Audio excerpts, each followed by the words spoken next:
our first speaker. I would like to express my sincere appreciation for you accepting to be with us today. Thank you. Thank you very much, Shonali.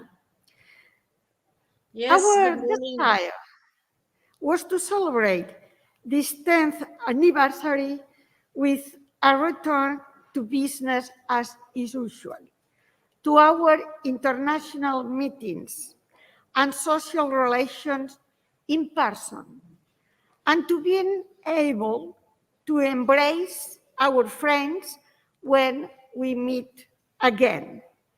It is not entirely possible yet, but we would like to share with those of you who are streaming and those of you who are here present the joy of being together again in a big virtual embrace. In this 10th edition, we are going to work on and debate green opportunities for the energy sector. The objective of climate change mitigation is a challenge for all countries. The commitment to carbon neutrality by 2050 involves a transition that may be difficult and costly in the short term, but which represents a great opportunity to achieve a sustainable and inclusive development model. These climate scenarios require a profound transformation of society and our production system. The European Union has expressed its views along these lines. The path outlined by the Green Deal is based on the implementation of a broad, diverse, and complementary set of policies and proposals in the areas of climate, energy, transport, industry, biodiversity, education and training, financing, and taxation, all of which are based on cooperation between public administration and business. In the case of the European Union member states, for the first time, and leaving aside discrepancies, an impressive array of resources has been put in place to tackle the necessary investments and achieve a socially just transition. In the field of energy, in our field, the increase of renewable energies, the advance of energy efficiency, and the reduction of emissions require a revision of the regulatory framework and new policies. In this way, the increase in renewable energies needs to be accompanied by a smart and efficient network with new regulatory criteria, from my point of view, regarding the location of generation to provide more efficient markets. Also, improvements in energy efficiency will not be possible without a very fast deployment of a structural change in buildings. Very difficult issue, but is a key point to achieve the issue of energy efficiency. And emission reduction. Emission reduction requires an extension, a tightening of ETS, but in no case should this cost be passed on to the consumer. In addition, it is essential to implement new measures to facilitate the energy transition. I am referring, among other tools we can develop, to the tax harmonization in energy prices, at least among the European members in Europe, of course. Subsidies in environmental investments, especially in R&D, and a change in the training criteria for vocational education from on-site and from the other side in company training for employees, for all employees, of course, but especially for redundant employees, in order to avoid new pockets of vulnerable families. This should entail a change, a profound change in banking system regulation for green finance and guidelines, and lastly, temporary tax relief for Green Deal investments. Contributions from academia are always very important, but I think in this moment are much more important than ever. In order to make the Green Deal a real and socially just achievement. In this context, the Symposium is set up as a forum for discussion and analysis of the current challenges, with the aim of contributing new ideas and proposals in the shaping of this new sustainable energy model. And now, let's move on to tables. Table 1, shared by Elisa Trujillo, is focused in energy affordability. Firstly, the paper presented by Gerald Zunka from Ruhr University Bochum, titled Encouraging Consumer Activity Through Automatic Switching of the Electricity Contract, a Field Experiment, obtains very, very interesting and useful results for policy regulation in retail markets in order to make them more competitive. The next two papers study how the conditions of energy poverty could affect energy affordability and climate change mitigation policies. Daniel Davi from the chair, is a member of the chair of Energy Sustainability, Barcelona University and IEB, looks into economic efficiency and the CO2 impacts of the Clean Cooking Stove program in Ecuador. The aim of the program is to reduce LPG subsidies and improve environmental conditions for the population.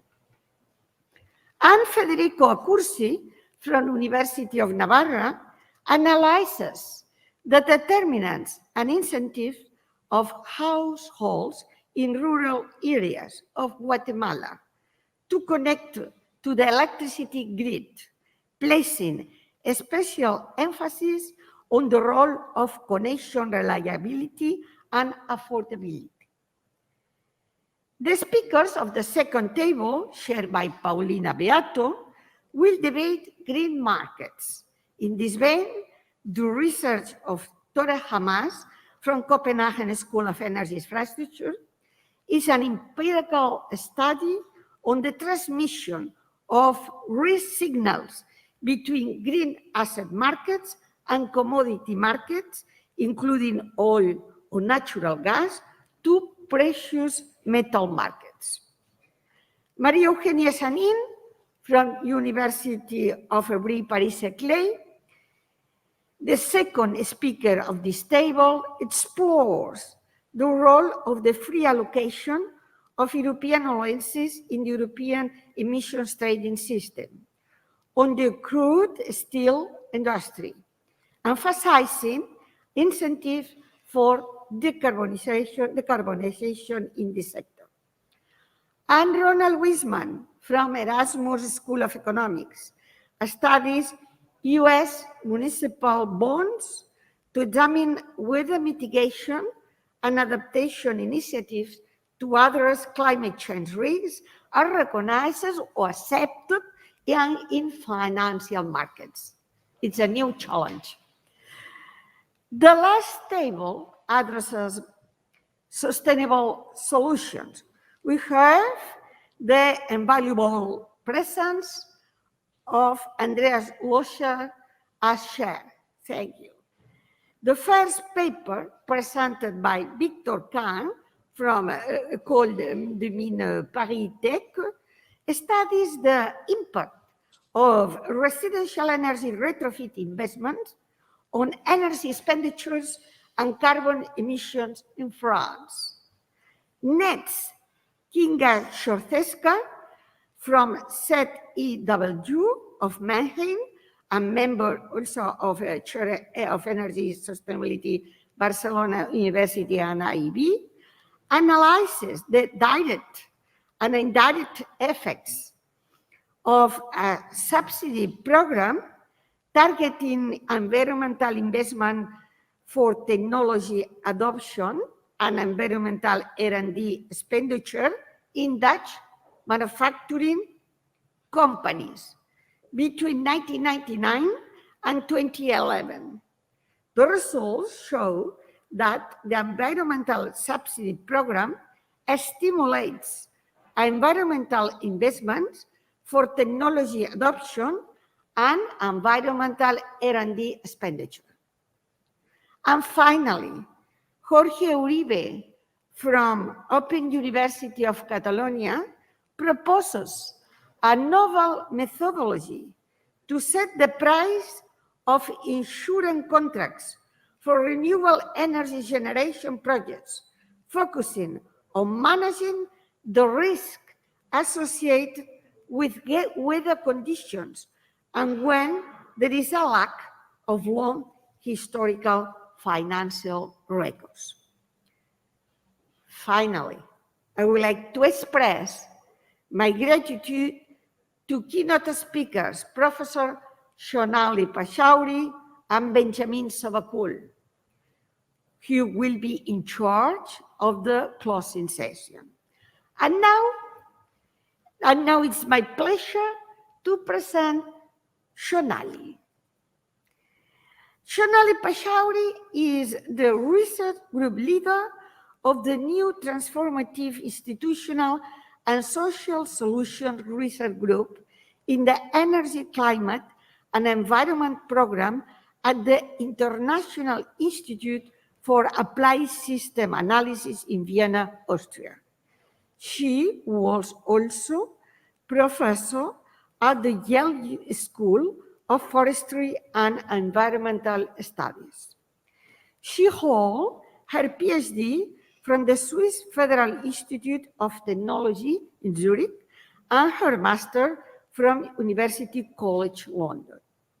Shonali Pachauri's research focuses on the role of technological, institutional, and social innovations for inclusive human development, particularly for those without access to basic energy infrastructure and other modern services. She studies the policy pathways to achieve this universal access and assesses the broader impacts of this for sustainable development.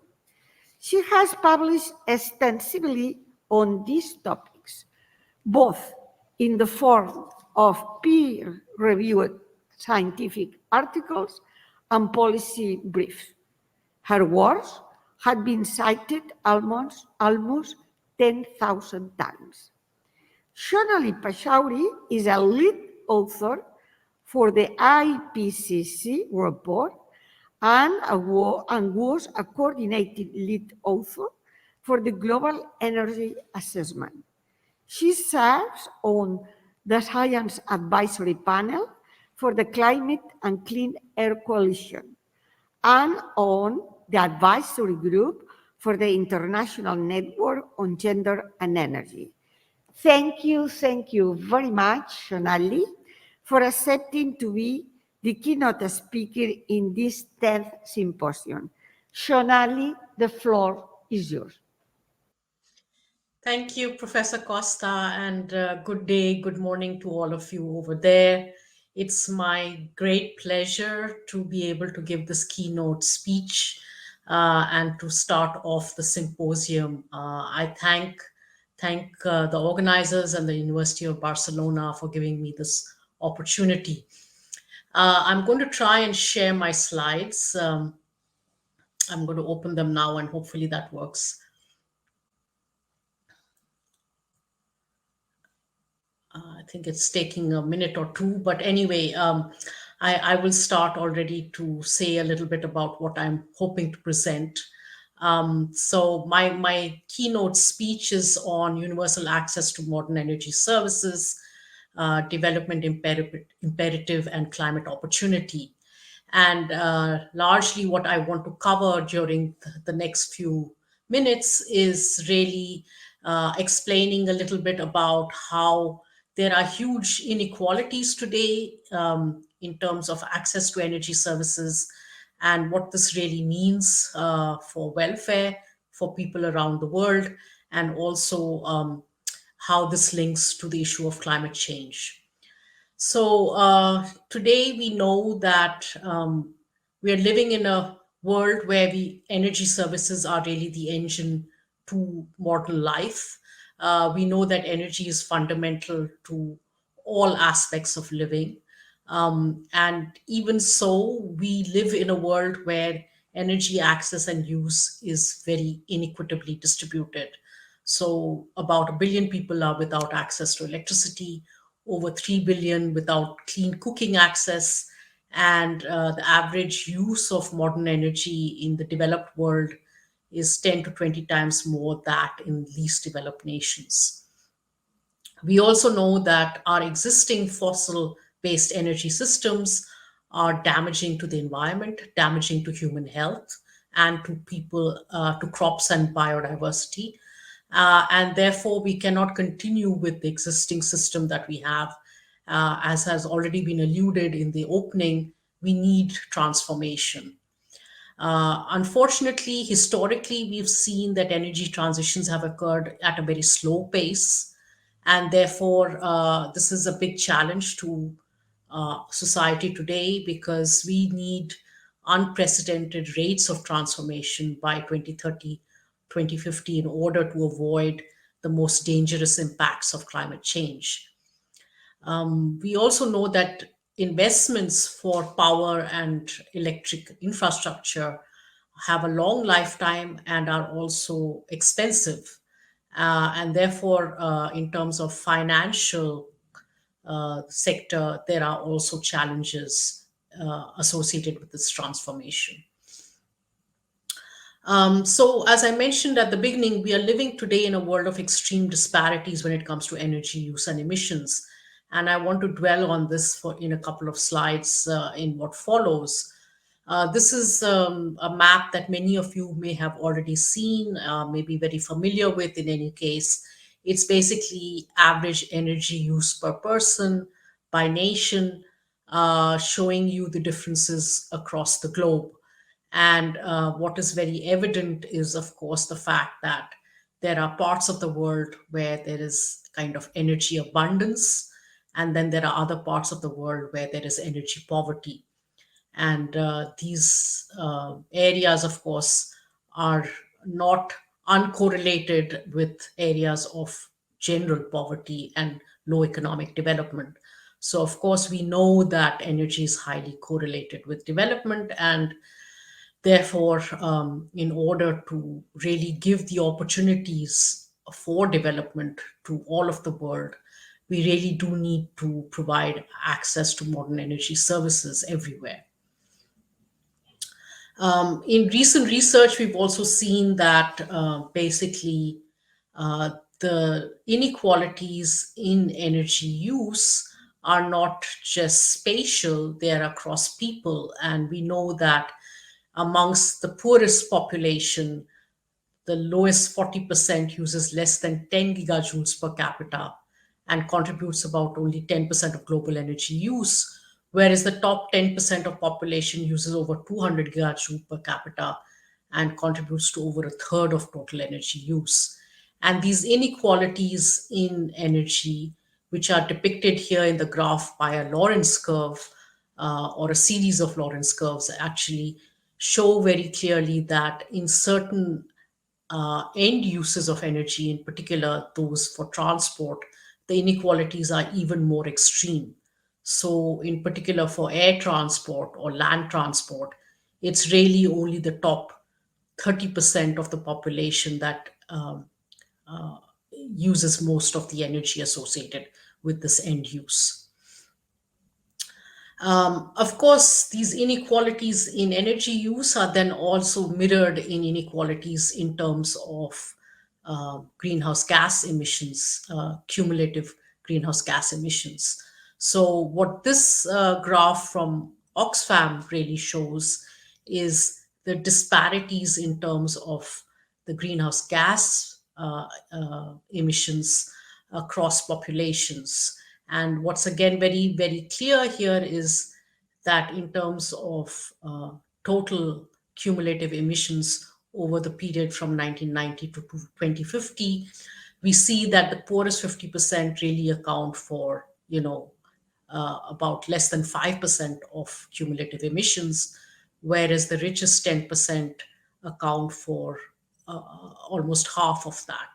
So again, huge disparities in terms of the greenhouse gas emissions cumulatively over the last 20, 30 years. Now, when we talk about energy access, we have many different ways of defining it and measuring it. And it's important to say what we mean by modern energy access, because different people have different understandings of what this is. And if we look at the SDG 7 goals for 2030, there are clear definitions and a clear tracking of the status of these over time as well. 7.1 is basically the goal of universal access to modern energy services, whereas 7.2 is increasing the share of renewable energy, and 7.3 is doubling the rate of energy efficiency improvements. But even if we look at just the target for 7.1, there are, again, differences in terms of what are officially reported as estimates of population without access to modern energy services, and then what other researchers and scientists are looking and calculating, estimating the number of people without access. So officially in 2019, about 2.6 billion were estimated without clean cooking access. But in fact, over 4 billion people are estimated to continue to use dirty fuels, because even though they may primarily rely on a clean cooking fuel, as a backup, they're still using dirty fuels. Again, in terms of access to electricity, about 759 million were estimated without access in 2019 globally. But in fact, if you consider how many are without reliable electricity supply, the number is much higher at about 3.5 billion. So in fact, there are new frameworks that have been defined to measure energy poverty, and the World Bank's multi-tier framework is one such framework. It's a big advancement over existing binary indicators because it looks at different dimensions of energy access, and it distinguishes not just those who have access from those that don't have access, but then in fact distinguishes between different tiers of access as shown here in the slide. So some who have very little access, and then others who have more access, and so on. But even though this is a very, very major advancement over other existing binary indicators, there are some definitional and measurement issues with the existing multi-tier framework. Even today, this framework relies and focuses largely on the supply side to capture access to services, not so much on consumption and demand. It also defines access in terms of consumption, which may undermine efficiency goals. Then there are some dimensions like affordability that are poorly captured by the indicators that are defined. Um, and the normative thresholds for reliability, legality, and quality that are applied in the framework may have difficulty to be universally accepted, because in different political and cultural contexts they may not be as applicable. And also, the aggregates that are defined are very sensitive to the algorithmic changes in terms of how the overall energy poverty definition is applied.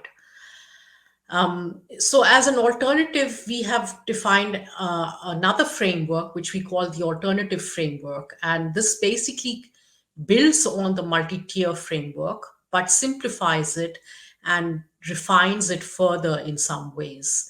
And in two recent publications, we basically explain how the framework is defined, explain the indicators that are used, and then apply the framework to measure energy access, energy poverty in a set of 10 countries, looking at both the official access. So basically, what we see in these graphs are in purple, the populations that are unserved, that means do not have any electricity access. Then in the green, populations that are counted as served by official indicators. And then the yellow shows you what is actually the status of access in these countries when you consider actually the application of the alternative framework that we define. And in terms of the alternative framework, we define electricity access as those people having more than 16 hours per day and being able to enjoy decent energy services. That means more than just a light bulb, which is often what is defined as access in many other cases, and have the ability to afford adequate energy services. So, expenditures on electricity being less than 5% of total household budget. And similarly, we define access to clean cooking as having fuels, blend fuels are biogas, liquefied petroleum gas, electricity, or natural gas fuels, which are considered clean cooking fuels for 10 months of the year or more. And again, having expenditures on cooking of less than 5% of total household budget. And what is very evident from our analysis is that actually the measures of access by applying the applied framework are much lower than the official measures. So, actually, access is an even bigger issue when we apply this framework. So, of course, the big question is when we talk about energy access, we want to be able to provide access that provides welfare benefits and can be used also productively to improve well-being. So the big question is how much energy does one need in this case? And this is a question that is not a new question. It has been researched since the time of the first oil crisis in the 1970s, actually, and at the time when limits to growth was a big issue. The seminal work in this case is by Professor Jose Goldenberg, who estimated back in the mid 1980s that 1 kilowatt per capita was enough for providing basic energy services. Since then, of course, there have been many other estimates of energy needed for decent living. Those that look at only the direct energy needs, others that look at basic needs, including direct and indirect energy needs, and then other estimates that have tried to look at macro correlations between the Human Development Index and energy consumption. And all of these estimates differ and also have different assumptions behind them, but they are largely macroeconomic in the way that they are estimated or either using engineering or econometric methods. Alternatively, you can take a bottom-up view of energy needs. And this is research that has been done at my institute by co-authors of mine as well. And in this particular slide, it shows a basket of energy needs that are considered essential for decent living and that have an energy intensity that matters, particularly for energy use and climate change. And this includes, in addition to lighting and mobile phones, which are considered sort of very basic in most cases, also things like schooling, healthcare, refrigeration, clean water, sanitation, mobility, transport, adequate nutrition, and so on and so forth. And these are a set of minimum need satisficers and the thresholds that are estimated as being important for decent living services. This is, of course, not meant to be a comprehensive list of all things that are important to well-being, but those that have important energy and material requirements and therefore can have implications for climate change. And of course, one could start with a completely different basket and different thresholds. But this is based on empirical research that has been done, looking at variations across countries and across time. So understanding what the energy requirements are for satisfying these basic needs is research that has been conducted recently within my institute. And the first step to doing that is sort of identifying where these decent living services are met and where there are big gaps in this. And the global map here and the graphs that are shown show regionally where there are gaps in terms of decent living services around the globe. And not surprisingly, sub-Saharan Africa and parts of South and Southeast Asia, parts of Central America are regions where there is still big gaps in terms of meeting these decent living services for all.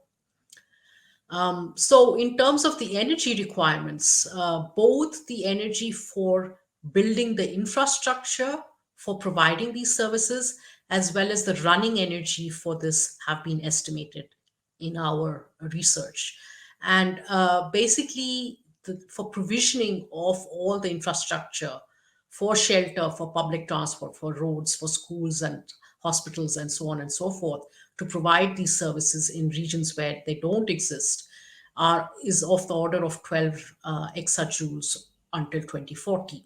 This seems like a large number, but it's less than 3% of current energy use. Of course, certain regions like Africa and South Asia will need much more than others, where these services already exist. Energy for running these energy services basically is estimated at about 17 gigajoule per capita. This is, of course, much lower than the current average energy use of between 55 to 60 gigajoules per capita, which is the current estimate globally. Now, of course, while these services are universal, the energy requirements for meeting them are not, because in some parts of the world, the needs are different from other parts of the world. So in regions where there's more cooling or more heating required, the energy needs will be different. And moreover, energy intensities in different parts of the world are very different. So in fact, what this graph shows is the fact that globally, the threshold for meeting decent living energy, which is the black line, is differing across different regions of the world. And this can vary from 9 to 36 gigajoule per capita per year. And in certain regions, this threshold has already been exceeded, mainly in OECD regions, as you can see here. In other regions of Africa, South Asia, and so on, we are way below the threshold even now. What is important, of course, is that even meeting this threshold with today's technologies actually results in an additional energy requirement which is not in exceedance of the projections of energy demand under stringent mitigation scenarios.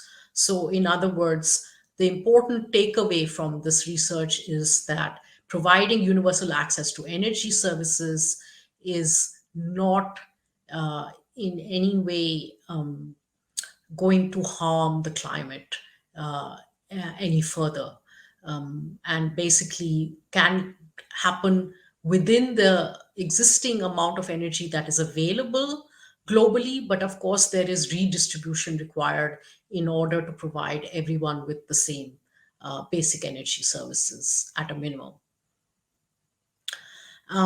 Of course, the big question is how to achieve these two goals synergistically. And here again, we have done some research for sub-Saharan Africa. This is a slightly complicated slide, but I will walk you through it. Basically, we ran a bunch of scenarios using two different modeling setups. And in the baseline scenarios, we basically considered current policies which don't actually achieve universal access by 2030, as is in the SDGs targeted. Then we have a universal access scenario, UNIV-AC, as is shown here, which only achieves the universal access target. Then you have the access efficiency scenario, which basically achieves universal access with also achieving the efficiency target of the SDG. And then you have the access renewable scenario, which is universal access and the renewable target. And finally, a scenario that achieves all three, which is access efficiency REN, which is basically looking at achieving all three targets simultaneously. And the key takeaway from that research is basically that achieving all three targets simultaneously rather than doing them independently can be extremely beneficial because it results in less emissions, it results in less investments required, and lower energy demand per capita because of improved efficiency as well. So it's really a win-win-win strategy to do it in this way. So I'm just going to make a few last remarks. I'm mindful of the time, and I know that we want to also have enough time for some questions and discussions. So I leave you with a few key takeaways from this research. One is, of course, that providing modern energy services for decent living for all is absolutely essential. Without that, we cannot have equity, we cannot have an inclusive transformation to a better, more sustainable future, and provide everyone with equal opportunities for development and well-being. We also know that this has to be done while we decarbonize our energy supply systems. So we really need to upscale investments and innovations in renewable sources, while at the same time sort of retiring old fossil infrastructure and disinvesting from fossil fuels. More importantly, there is a lot that can be done on the demand side, and this is often not focused on sufficiently. But basically, there's a huge potential to reduce, reuse, and recycle energy and materials. And this really needs to be done simultaneously. It's not something that can happen later on. Finally, electrification and digitalization provide huge scope also for improvements in efficiency, for decarbonization, and for providing access to universal services, to decent services universally. So I'll end with that. And I thank you very much for your attention. I'm happy to take questions and comments. And these are just some resources we have at IIASA for students that you might want to check out. I saw that Frank Cohen asked to me to put a question to you. Very quick and a very good answer also, please. Well, thank you very much for this very interesting landscape presentation of the issues at stake. A general question that I have, so like, because we're talking about this lack of investment, and well, high-income countries have said that they would commit to invest, and at the end of the day, they have not invested as much as they promised. So my general question to you would be how we can maybe incentivize or encourage these types of investments and make sure that we are investing enough in energy services in low and middle income countries. Yeah. That's a very, very pertinent question. I thank you for it. So in fact, I think there are many different things that can be done in terms of improving the investment flows. There are flows of investment that have to happen within countries. There are flows that happen internationally, and both of these are required really. Both public and private investment is required everywhere. I think science has a big role to play here, and I think the symposium that we are having here today is really also presenting some of the science in a very nice way.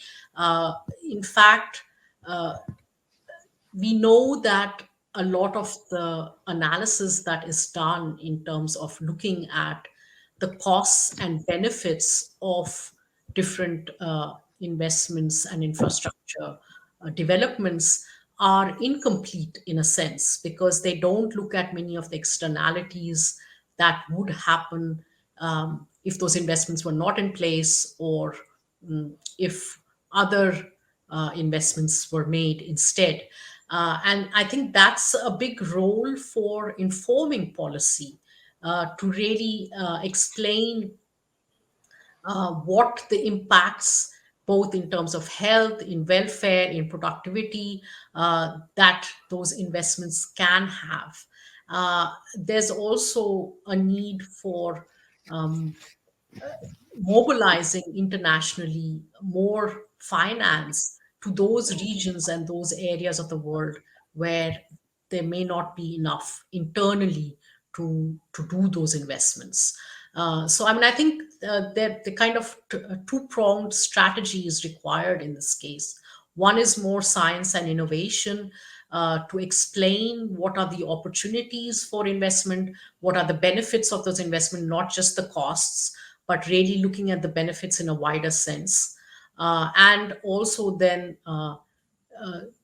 providing guidance on places in the world where those investments may not be internally happening, and where there is really need to mobilize international finance. Thank you very much. Thank you, Shonali, again for your very interesting presentation and answer. We are going to follow with our program, and now is the time for the first table. Thank you, Shonali.